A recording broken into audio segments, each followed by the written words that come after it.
Pemilih yang cerdas akan memilih pemimpin yang cerdas, pemilih yang sehat, pemimpin yang sehat, tapi pemilih yang sakit akan memilih pemimpin yang sakit.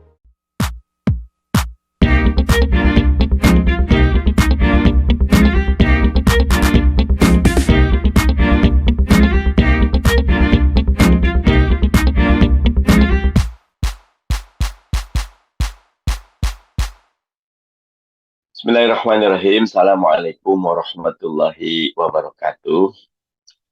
Alhamdulillah, Allahumma sholli ala Sayyidina Muhammad. Amma ba'd.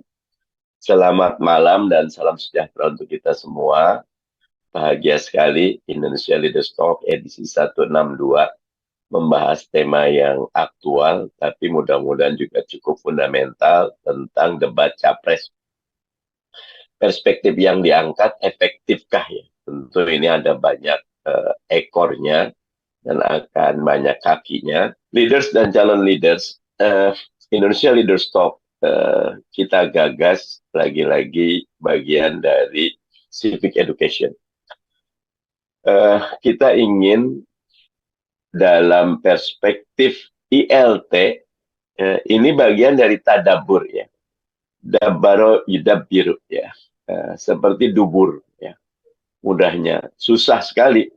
Harus dibuka satu persatu, dikuak, baru kita dapat inti dan esensinya. Karena itu, Indonesia Leaders Talk selalu mengokohkan etika dan logika.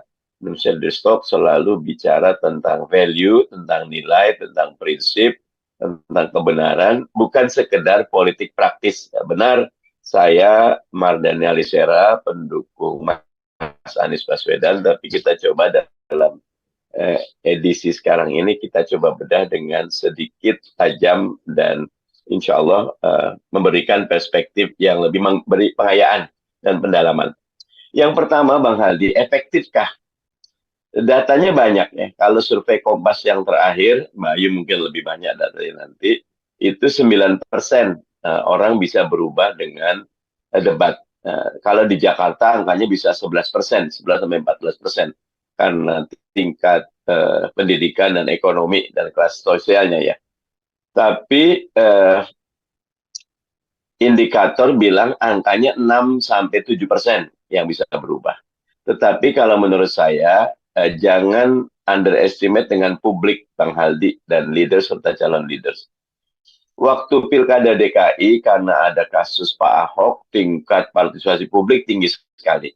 Sekarang dengan ada kasus Gibran, ya cerita bagaimana Gibran menjadi cawapres, perhatian publik sangat tinggi. Nah, itu terbukti Bang Haldi di surveinya Kompas, undecided votersnya tinggal 2 bulan menjelang pencoblosan itu hampir 2 kali lipat, biasanya 10-14, sekarang 28% yang belum memutuskan. Walaupun ketika di zooming mayoritasnya itu yang bingung dari pemilih Pak Jokowi. Mau milih PDIP kah atau mau milih Pak Prabowo gitu, Ganjar atau Pak Prabowo. Tentu ini menarik ya, mudah-mudahan dari kebingungan itu Mas Anies Baswedan bisa memberikan tawaran yang lebih menarik.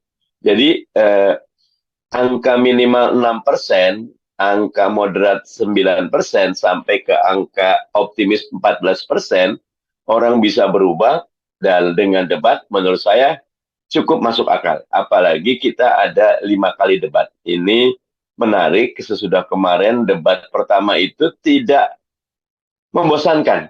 Bahkan kata Kompas 65% menarik dan 23% menarik sekali. Jadi kalau 65 tambah 23, Bang Hardi, hampir 9% itu.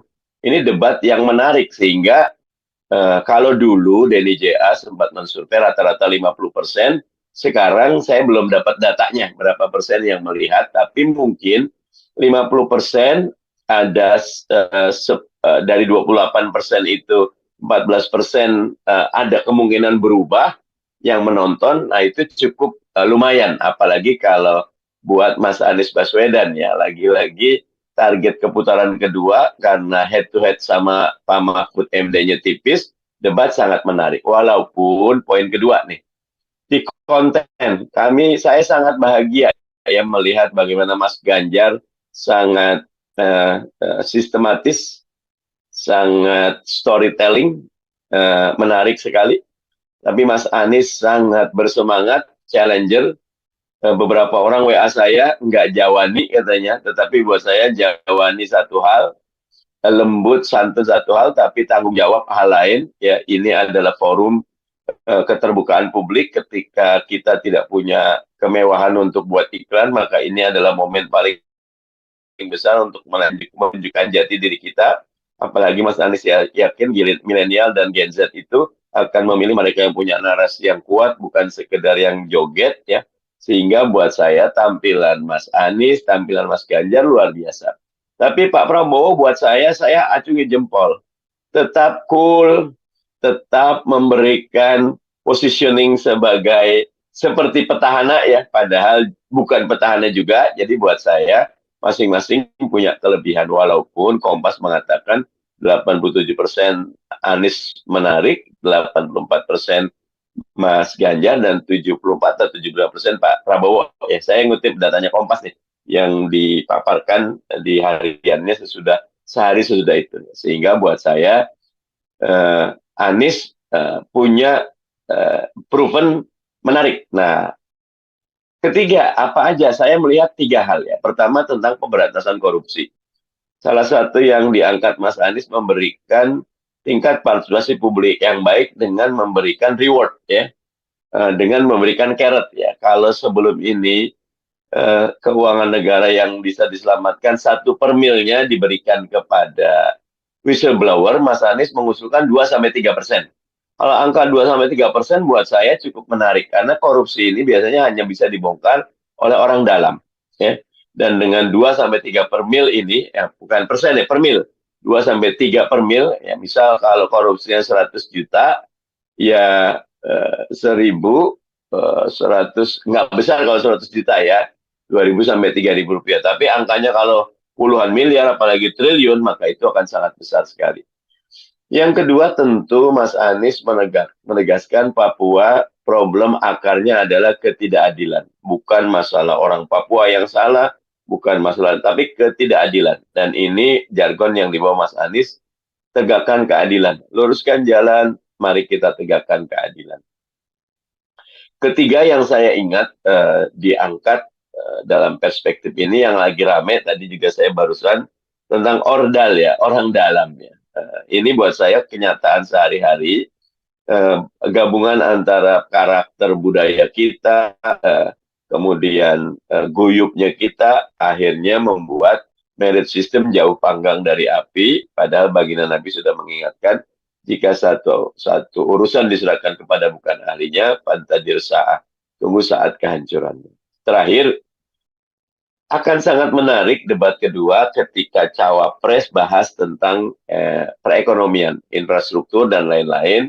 Maka ini panggungnya Gus Imin, Mas Gibran, dengan Pak Mahfud MD, tentu ibarat David versus Goliath ya, tetapi jangan pernah meremehkan David, itu karena David punya banyak keuntungan, sehingga mudah-mudahan debat berikutnya menjadi lebih menarik, dan beberapa sudah memberi masukan kepada KPU, waktu interaksinya kurang ataupun perlu ada panelis tajam yang mendalami. Nah, ini sesuatu yang menurut saya sangat menarik, dan mungkin saya dari awal usulnya jangan terlalu banyak tema, cukup satu atau dua tema utama, kayak misal kemarin itu cukup penegakan hukum atau pemberantasan korupsi, maka itu akan sangat menarik untuk didalami, sehingga kita tidak membeli kucing di dalam karung, masing-masing punya roadmap, masing-masing punya milestone, masing-masing punya plan of action, yang itu menjadi panduan agar terjadi pemilih yang cerdas. Nah, pemilih yang cerdas akan memilih pemimpin yang cerdas, pemilih yang sehat memilih pemimpin yang sehat, tapi pemilih yang sakit akan memilih pemimpin yang sakit.